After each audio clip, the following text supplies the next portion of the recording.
et je suis encore aujourd'hui dans l'ancienne cité de Pingao, cité donc de type Han du 14e siècle, en 1300 je sais plus combien. Aujourd'hui on est en train de se faire l'ancien palais de justice qui est juste énorme, le palais de justice du comté ici. Je vous emmène avec moi pour voir un petit peu, bien évidemment, vous en avez déjà vu pas mal hier, c'est à peu près la même logique un petit peu tout le temps maintenant, mais il faut vraiment venir sur place et voir surtout les banques.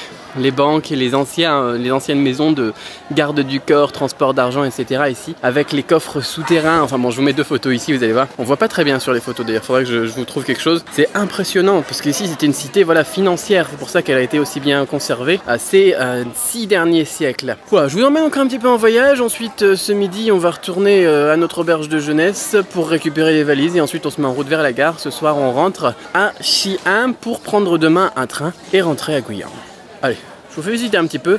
En attendant, si vous connaissez Louis, laissez-lui un commentaire en dessous de cette vidéo.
Je peux vous dire qu'il faisait pas bon être un criminel, il faisait pas bon être un criminel du tout lors de la Chine ancienne, jusqu'on voit comment ça s'appelle, la prison qu'on vient de voir a été utilisée jusqu'aux années 1960. Encore on a quelques cellules avec des lits chauffés et tout ça, mais quand on nacelle, eh bien avec la peine de mort, les murs sont épais de 1 mètre, il n'y a pas de fenêtre, il n'y a même pas de lit, il n'y a rien du tout, c'est...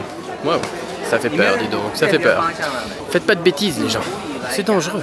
Et voilà, donc maintenant je vais continuer un petit peu mon périple ici comme hier, donc en vous laissant un petit peu tout seul pour pouvoir profiter moi aussi, hein, et pas avoir toujours la caméra à la main. Faut regarder avec mes propres yeux aussi, hein, c'est ce que je vous recommande de faire, pas toujours être fixé derrière la caméra quand vous êtes dans un lieu un peu touristique comme ça. Et ensuite on va se prendre un TGV, je pense que je vous emmènerai pas avec moi pour le TGV, on l'a déjà fait avant-hier, hier, je sais plus c'était quand, avant-hier. Donc je vous dis à tout à l'heure où je serai dans un nouvel appartement Airbnb à Xi'an pour un petit point sur ce séjour à Pingao. A tout de suite.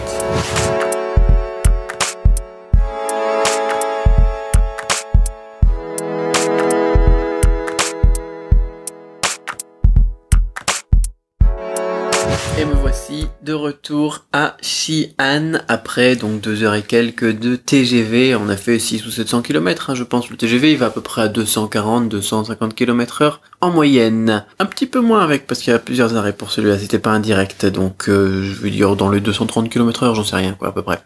Donc 5 ou 600 km on va dire, au pif. Vous pouvez regarder sur internet si ça vous intéresse la distance entre Xi'an et Pingao. Je sais qu'entre Pingao et Taiyuan, la capitale de Shanxi, il y a 90 km mais on n'allait pas là-bas de toute façon. Parce qu'il n'y avait pas de train pour Guiyang depuis là-bas, que des avions et c'était pas pratique. Quoi qu'il en soit, bah ouais c'était un bon petit séjour là, donc on se fait une soirée aujourd'hui à Xi'an. Demain peut-être qu'on va passer au grand palais Damingong, qui est donc pas loin de là où je suis actuellement, juste pour jeter un œil, mais je sais pas encore. On va voir. On va se lever tôt pour prendre un bon petit déjeuner et puis être bien réglé pour bien dormir dans le train le soir, j'ai envie de dire. Mais j'ai pas grand chose de prévu, moi j'ai envie de dire.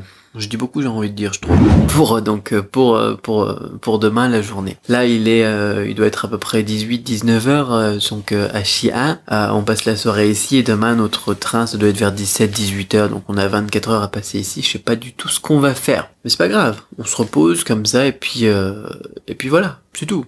Après tout. Quoi qu'il en soit, petit bilan donc sur Xi'an, C'est une ville que j'affectionne particulièrement, c'est très très très joli, c'est pas la bonne saison pour visiter l'été honnêtement. Faudrait mieux y aller en automne ou au printemps à première vue parce que, à ce que je comprends et à ce que j'ai pu vivre, l'hiver ici est très froid et désagréable et l'été ici est très chaud et désagréable aussi. Et c'est vrai qu'il fait très chaud, hein. On était beaucoup dans les 42 degrés à peu près, à l'ombre bien évidemment, hein. Donc l'autre coup quand il faisait un peu plus frais on était sur le mur, il faisait 39 degrés mais ça contraste beaucoup avec la température par exemple qu'on avait à Pinhao. Pinhao en été c'est génial, il faisait une trentaine de degrés, 32, 33 pas plus, et ce matin il pleuvait un petit peu donc il devait y faire dans les 29 quoi. C'est beaucoup plus agréable comme ça, mais sinon voilà, ça vaut le coup quand même de venir ici. Si vous avez que l'été pour voyager, venez l'été quoi, mais si vous pouvez choisir, venez plutôt en automne ou au printemps. Regardez sur internet ce qu'ils en disent, j'ai pas regardé avant de venir, enfin on m'avait prévenu de toute façon, hein, même si j'avais pas regardé, des amis chinois m'avaient dit tu vas avoir chaud. Je m'y attendais, mais voilà, j'avais l'opportunité de venir à Xi'an cette fois-ci et j'en ai profité pour faire